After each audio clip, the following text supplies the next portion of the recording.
les principales conclusions et recommandations. Nous avons partagé avec le représentant des partis politiques et tous ceux qui étaient là présents cet avant-midi, et nous avons semblé comprendre qu'ils étaient satisfaits, il n'y a pas eu de désaccord. Les débats ont pu consister à comprendre ce que nous avons énoncé, et je peux vous assurer qu'aucune question n'a été laissée en l'air, et tous sont partis satisfaits et rassurés. Je ne sais pas déterminer si c'était de l'opposition, de la majorité, mais au moins j'avais un public devant moi qui a eu le temps de poser toutes les questions. On a eu à échanger, et ce public, je l'ai vu satisfait et rassuré et partir. Qui était là, je ne sais pas, excusez-moi, je ne suis pas béninois. J'ai vu des gens qui étaient là. Peut-être les copies les mieux placées pour parler de la spécificité de ceux qui étaient là. Mais j'étais devant eux. Les principales conclusions échangées avec eux ont tourné autour du cadre légal d'abord. Nous avons eu à féliciter l'abondance de l'encadrement juridique de tout ce qui se passe, partant de la collecte des données de la population jusqu'à l'établissement de la liste électorale informatique. Laissez-moi vous décrire un peu la procédure. Vous êtes béninois et vous connaissez mieux cette procédure que moi. La plupart d'entre vous présents ici, vous étiez là avant 2017, n'est-ce pas? Et vous avez connu un événement important en matière de gestion des données des personnes en 2017. Le recensement administratif à vocation d'identification des personnes. Vous appelez ça comment? Le RAVIP. C'est le point de départ de tout. Depuis les RAVIP, un effort est fourni au Bénin pour que toutes les naissances soient déclarées. Un effort est fourni au Bénin pour que tout ce qui a comme élément de changement d'adresse, problème d'erreur ou de correction, ça soit pris en compte. Ça s'est accentué avec l'installation de l'ANIP et le déploiement des unités de l'ANIP au niveau de vos mairies respectives. Les tablettes RAVIP, c'est une expression qui est très courante, RAVIP, ici. Les tablettes RAVIP, c'est-à-dire les tablettes qui avaient été utilisées pour recenser la population, existent et continuent à rendre service. Chaque fois que vous vous présentez au niveau de vos mairies, vous êtes pris en charge. Mais cette prise en charge, c'est quoi? C'est la collecte, c'est ce que nous appelons la collecte des données. Des données d'identification et d'inscription pour ceux qui n'étaient pas là quand le RAVIP avait eu lieu. Et donc, ils font leur RAVIP au moment où ils se présentent. Tout comme des données correctives pour ceux qui, après avoir été pris en charge par le RAVIP, ont connu des changements par rapport à leurs éléments d'identification nominale. Ils viennent avec des preuves, effectivement. Mais tout ça, c'est encadré par vos lois et autres textes. Prise en charge au niveau de maisons, des mairies, ces données sont communiquées et transmises au niveau des bases de données nationales. Il y a 3 bases de données, comme je vous ai dit. Le RNPP, le Registre national de personnes physiques, le FNEC, le Fichier national d'état civil. Et c'est de ces 2 bases de données qui sont en interaction qu'on extrait à tout moment le fichier électoral. Madame, c'est le fichier qui est dynamique, ce n'est pas le système. Qu'est-ce que cela veut dire? À tout moment, là, en tant qu'expert, si je vais au niveau de l'ANIP et que j'applique le mécanisme d'extraction, j'aurai un fichier à l'état du temps d'extraction. Et cela sera possible, pas jusqu'à la veille de scrutin, c'était pour corriger. En réalité, le temps où tout cela devra s'arrêter, c'est le 12 novembre 2025. Parce que la loi, votre loi électorale dit 60 jours avant la tenue de scrutin des premières élections directes, la liste électorale informatique est établie et communiquée au niveau de la Sénat. Pour le moment, la Sénat n'a encore rien à faire par rapport à la question de l'établissement des listes électorales informatiques. C'est la compétence de l'ANIP. Et ces listes seront, dans les 60 jours, communiquées à la Sénat pour être utilisées les jours du scrutin. Et donc, par rapport au système juridique, nous avons constaté qu'il était bien fourni. Il y a suffisamment de lois, suffisamment de décrets pour prendre en charge la plénitude des activités liées à l'établissement du fichier d'état civil d'un côté, d'abord, mais aussi du fichier électoral. Seulement que ces lois devront être regroupées. Parce que toutes ces lois, je ne suis pas très sûr, et le constat fait, c'est qu'elles ne sont pas très connues. Il faudra les regrouper pour une bonne vulgarisation. Peut-être les journalistes que vous êtes pourraient contribuer à cette vulgarisation de textes juridiques. Les regrouper et les mettre dans un recueil. Mais aussi,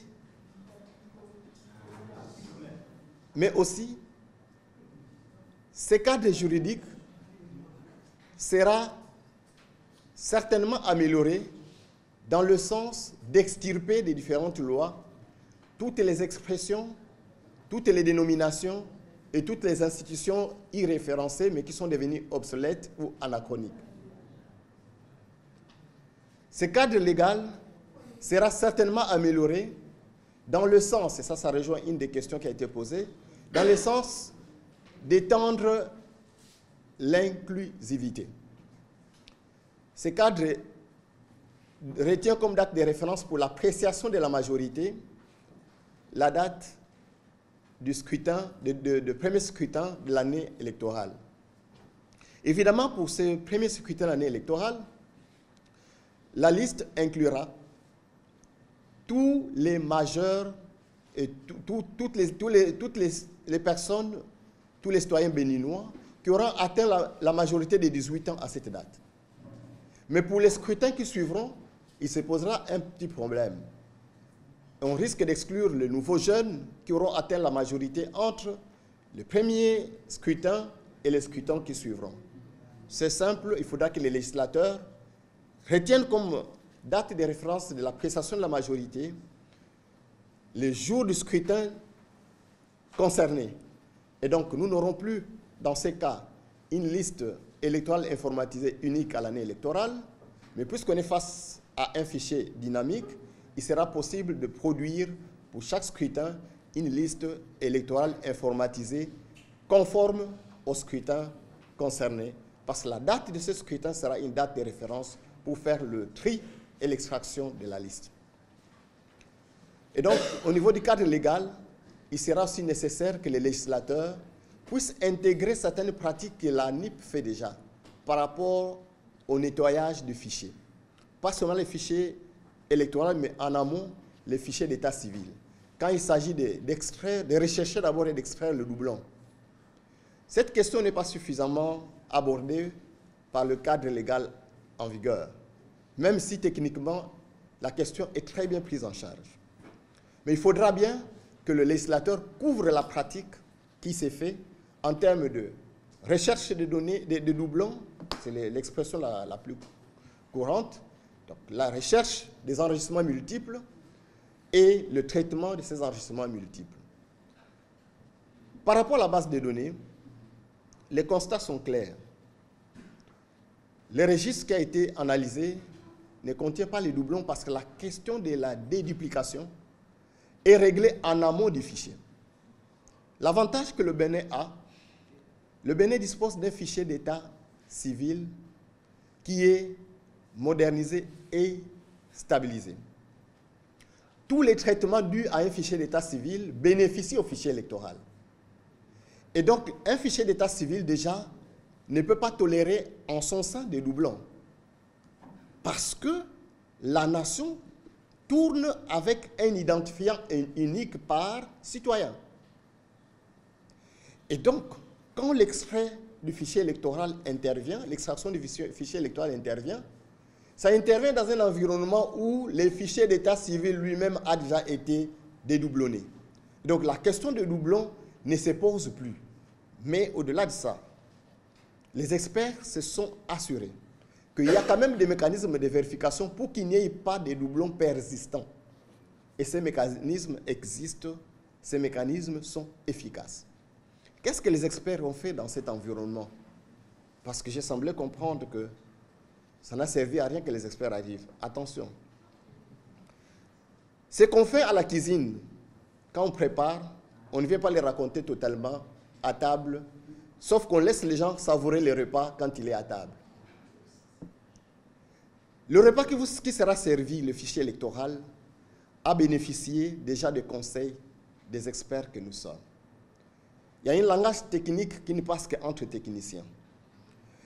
Et nous sommes dans une dynamique, une méthodologie de travail interactive et proactive. C'est différent peut-être d'une conception d'audit que vous avez en tête, où on vient, on fait le travail, on amasse dans un rapport, on bombarde et puis on part. Non. Du tic au tac, 15 séances de travail, c'était aussi une façon de relever les niveaux, de renforcer les capacités du dispositif technique qui existe. Mais aussi d'apprendre, ne vous en faites pas, vous avez de très bons éléments au Bénin, d'apprendre de Béninois, des techniciens béninois, comment ça se passe. Parce que nous sommes là comme des ambassadeurs venant d'ailleurs, mais nous sommes là comme des ambassadeurs amenant la nouvelle de Bénin ailleurs. Le travail était important. Vous avez déjà aujourd'hui une liste provisoire qui est affichée suivant une certaine forme, disponible évidemment, affichée électroniquement. Vous aurez demain une opération d'affichage et de consultation des listes électorales provisoires qui sera à la disposition des électeurs. Déjà, à ce niveau, soyez sûrs qu'elle intègre une grande partie des observations et des recommandations à application immédiate. Déjà. La façon de prendre en charge cette opération, c'est aussi une suggestion des experts que nous sommes. Vous avez certainement assisté à ce genre d'opération dans le passé, mais c'est une vraie opération qui sera devant vous et pour laquelle il faudra une forte mobilisation. Qu'est-ce que nous regretterons si ce n'est pas fait, que ça risque d'affecter le fichier électoral? Je vous ai bien dit que les garanties sont déjà là, nous les avons vues, nous les avons améliorées pour qu'à tout moment, toute personne ou sur toute demande, ce qui va être extrait réponde à des éléments de conformité des données. Mais demain, si la participation n'est pas forte lors de la fichage et la consultation des listes, il y a risque que vous retrouviez encore le jour du scrutin des plaintes liées à l'affectation des électeurs dans les centres de vote. Vous savez, votre service technique fait beaucoup et a beaucoup fait, mais votre service technique ne peut pas faire tout à la place de chacun d'entre vous. C'est la part de la population béninoise, c'est la responsabilité de cette population, mais c'est aussi la responsabilité des acteurs. Venez confirmer, ou allez confirmer, allez infirmer, allez procéder à tous les changements nécessaires et à toutes les réclamations nécessaires. Cette partie de l'opposabilité des données contenues dans le fichier électoral, les experts ont accordé une très grande attention sur ça. Ça fait partie de la transparence du travail de constitution du fichier électoral. Et donc, si ça ne se faisait pas comme il faut, ça sera une grande partie de l'espoir et des recommandations formulées pour rendre opposables ces listes. Une grande partie sera un peu déçue. Mais au-delà de l'affichage, nous avons souligné le fait que l'ANIP, service technique et professionnel d'ailleurs, apolitique, devra être préservé de toute influence politique, à tous les niveaux. Et là, nous insistons, nous attirons l'attention du fait que c'est un avantage que la NIP soit sous la tutelle de la présidence de la République, mais au même moment, même la présidence de la République devra veiller que cette ANIP soit hors de toute influence politique et qu'elle reste une agence, une structure technique qui ne fera que son travail technique et administratif. Par contre, quoique technique, à partir du moment où cette agence gère une partie du processus électoral, parce que la constitution du fichier électoral, c'est déjà le processus électoral, et devra répondre à des exigences de transparence. Voilà pourquoi les experts ont réfléchi sur des mécanismes à instaurer pour l'observation de ces activités liées au fichier électoral. Les parties prenantes, politiques et apolitiques, les parties prenantes, partisanes ou non partisanes, devront accompagner cette activité de la NIP liée à la constitution du fichier électoral, mais aussi l'affichage des listes électorales.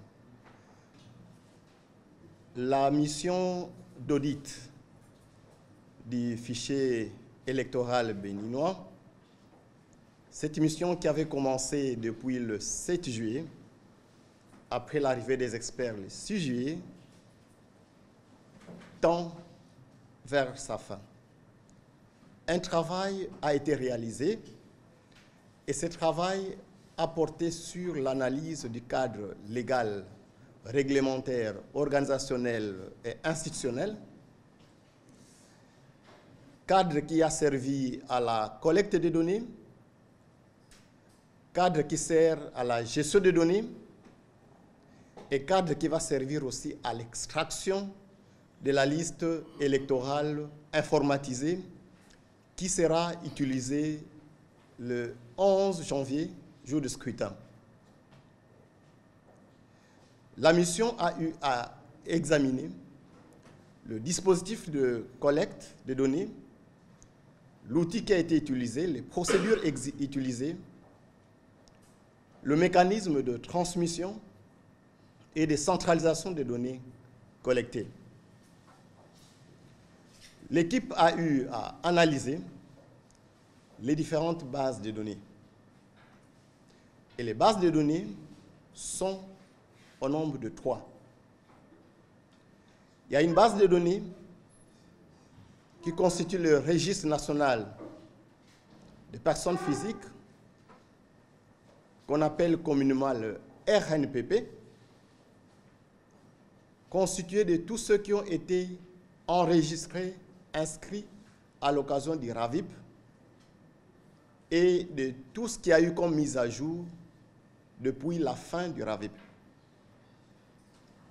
Il y a une base de données qui constitue le fichier national d'état civil. Cette base de données qui a toujours été utilisée pour tous les faits d'état civil et qui interagit de manière directe et quotidienne avec la base de données du RNPP. La troisième base de données, c'est la base de données du fichier électoral extraite à une date et une heure bien déterminée. C'était précisément le 26 juillet à 13h40 que cette base, pour un audit direct, a été extraite, analysée, tout en notant qu'il s'agit bien d'une base de données dynamique. Cette base qui a été extraite, la troisième, n'est pas la base qui servira au scrutin. Parce que la base du fichier électoral évolue. Cette précision est nécessaire. Notez qu'au Bénin, vous avez un fichier électoral dynamique. Et donc, au-delà de base, la mission s'est intéressée aux différentes questions entourant la constitution du fichier électoral et la constitution de ses bases. C'est le cas des problèmes des centres de vote, parce que les électeurs, pour voter, ils doivent connaître leur centre de vote. Le cas des questions de mise à jour de la base de données, dont l'extraction ou la radiation des décès. C'est le cas de la gestion de personnes qui perdent leur qualité d'électeur, dont ceux qui perdent la nationalité béninoise. C'est le cas de questions de gestion des étrangers qui sont ou qui vivent au Bénin. C'est aussi le cas de la question principale de l'unicité des électeurs ou de chaque électeur. Évidemment, en fin de compte, les experts se sont rassurés de l'inclusivité, tant du processus de collecte partant du cadre légal que des données contenues dans la base. Ce travail a été fait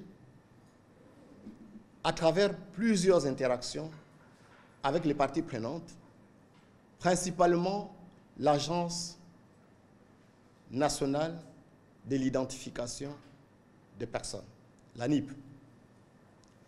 Mais près d'une dizaine de parties prenantes et des institutions publiques ont aussi été consultées et des échanges ont eu lieu avec ces partenaires pour donner à notre méthodologie un caractère participatif, mais aussi pour étendre nos sources de données. L'audit a eu une première phase, la phase de collecte de données. Cette phase a été faite en partie sur base de l'exploitation des documents. Des documents reçus de manière officielle des institutions, mais aussi des documents trouvés par les experts par des méthodes purement professionnelles. La collecte de données s'est apaisantie aussi sur les extraits de bases de données et même des informations statistiques reçues des différentes institutions responsables. La collecte de données s'est étendue vers le terrain où les experts ont eu à côtoyer la population béninoise, que je salue d'ailleurs. Cette population béninoise nous a reçus, peut-être sans savoir ce que nous étions. C'était même mieux. Nous avons été reçus sur terrain ici, dans le département du littoral, à la préfecture de Cotonou. Nous avons été reçus dans les départements de l'Atlantique, dans la commune de Ouida, particulièrement l'arrondissement de Paou. L'équipe a été reçue à la préfecture de l'Atlantique, à Alada, où elle a eu à rencontrer aussi le maire d'Alada et autant de citoyens d'Alada trouvés à la mairie, particulièrement au niveau des services de l'ANIP.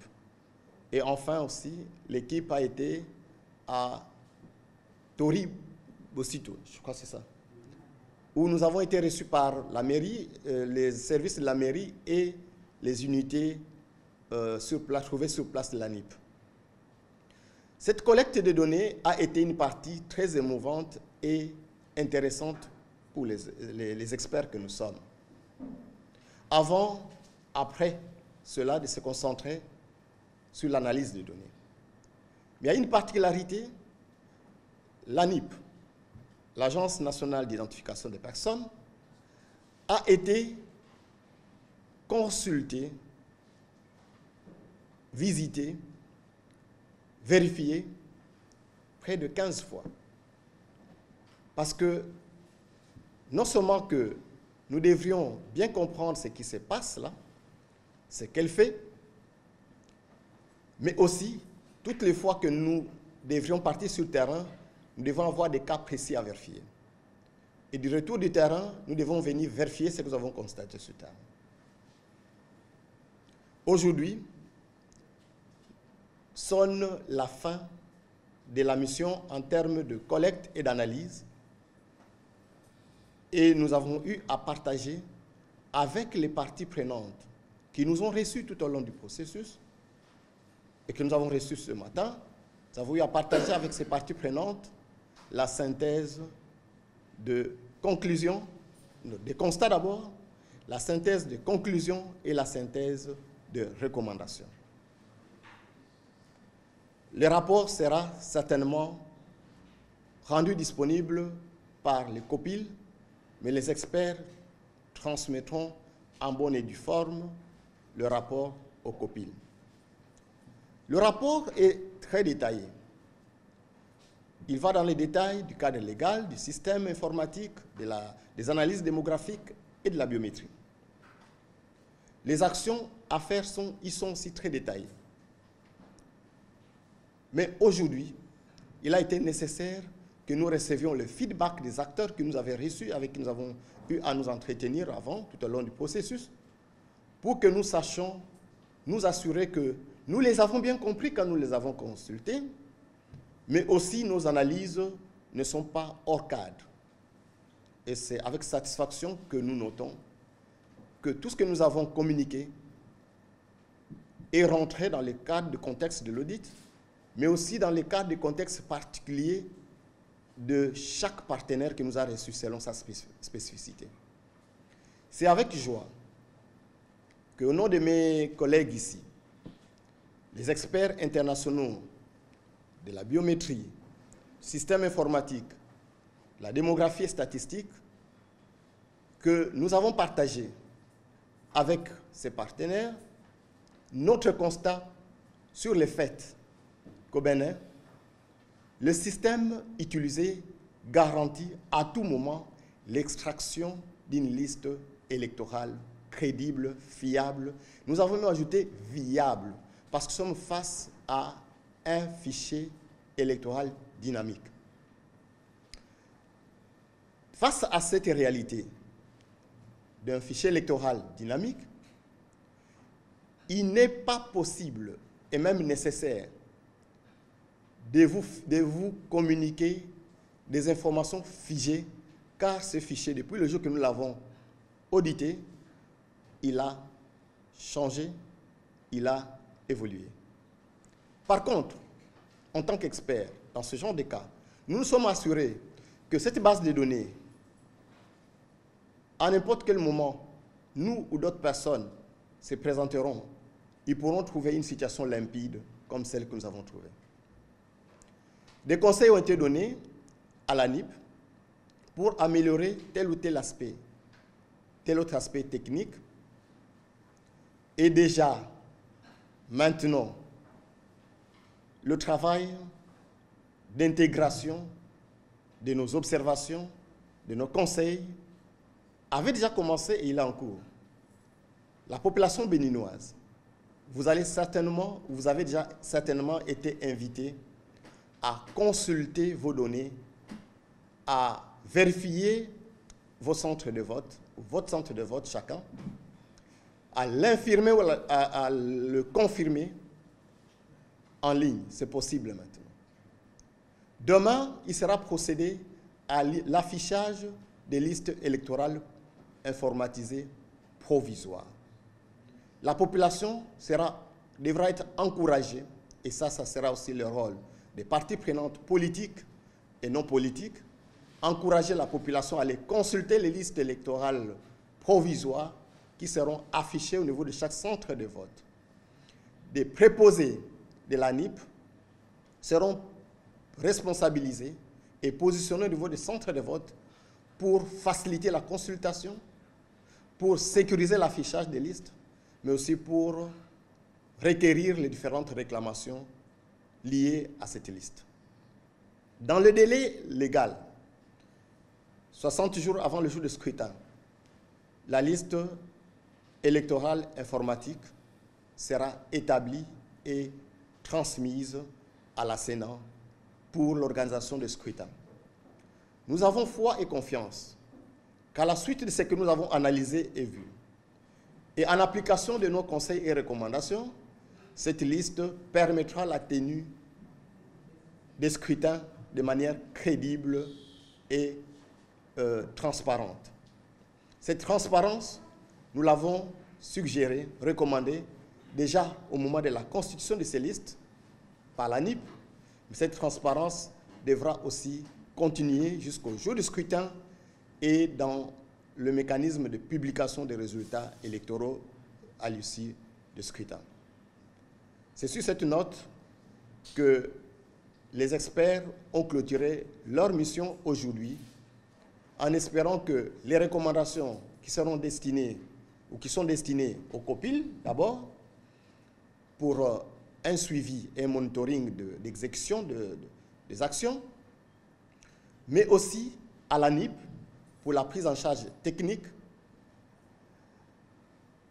au gouvernement pour l'accompagnement de la mise en œuvre et pour tous les aspects réglementaires, à l'Assemblée nationale pour toutes les questions ayant trait à la législation, aux partis politiques et à la société civile pour tout ce qui est activité de vulgarisation des communications et de surveillance citoyenne, et à la presse que vous êtes pour la communication de la bonne information afin que les uns et les autres se rendent au scrutin avec confiance, en toute sérénité, mais dans la paix pour le bien-être du Bénin. De savoir si nous pouvons dire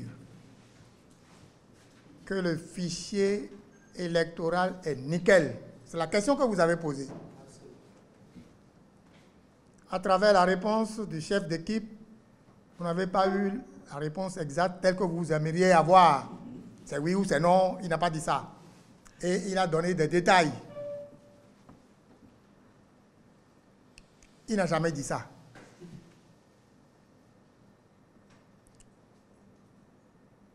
Vous êtes resté sur votre soif ou sur votre faim parce qu'il ne vous a pas dit, voici première recommandation, deuxième recommandation, troisième recommandation, quatrième recommandation de façon concrète. Vous n'avez pas eu ça non plus. Et vous êtes resté sur votre soif. Oui, vous avez raison. Mais il a dit que le rapport final sera présenté dans les prochains jours au COPIL. Ça veut dire quoi? Ça veut dire que le travail de conception est fait, mais ce n'est pas encore matérialisé. Autre élément important que vous devez savoir au niveau de l'ANIP et au niveau de l'autorité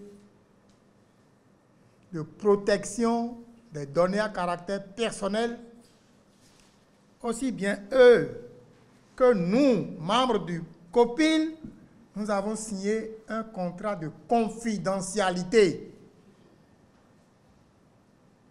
Ça veut dire que nous ne pouvons pas dire des choses sans tenir compte de ce contrat que nous avons signé. Rassurez-vous, dès que le rapport final serait en notre possession et que les recommandations entre les lignes seront faites, je viendrai devant vous pour tout vous dire. À cette étape-ci, il vous a parlé de généralité. Et prenez ça d'abord comme ça. Les précisions viendront par la suite. Vous les aurez. Vous me connaissez, non? Je vous dirai tout au moment opportun. Mais pour l'instant, ce n'est que des généralités que vous avez eues. Ils vous ont dit qu'ils ont fait des recommandations à l'endroit du Parlement. Vous auriez bien voulu savoir, mais quelles recommandations? Il faut changer quoi? Il faut mettre quoi? Ils ne peuvent pas vous dire ça aujourd'hui. Ils ont dit qu'ils ont fait des recommandations pour les tests réglementaires. Ça veut dire que c'est au niveau de la présidence de la République, les décrets. C'est quoi exactement? Vous ne l'avez pas encore. Vous les aurez après. Ils vous ont dit qu'ils ont fait des recommandations au niveau de l'ANIP même, qui a déjà commencé par les appliquer. Vous seriez curieux de dire, mais il s'agit de quoi? Dites-nous 1, 2, 3, 4, 5 cas au moins de recommandations que vous avez envoyées au niveau de l'ANIP. Ils ne vous ont pas dit ça. Ils ne peuvent pas vous le dire non plus aujourd'hui. La question importante est la suivante. Est-ce que tout ce qui est dit là, toutes les recommandations là, que fera le COPIL? C'est la question qui est posée. Et là, je vais vous répondre de façon précise. Selon ce que j'ai appris et selon ce que nous, au niveau du COPIL, nous avons retenu, sauf dispositions contraires ultérieures, les recommandations qui seront faites par les experts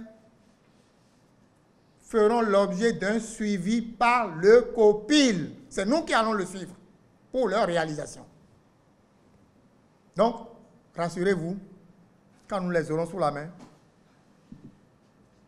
recommandations à l'endroit de X. Au moment opportun, nous demanderons à X, qu'avez-vous fait de ces recommandations? Recommandations à l'endroit de Y.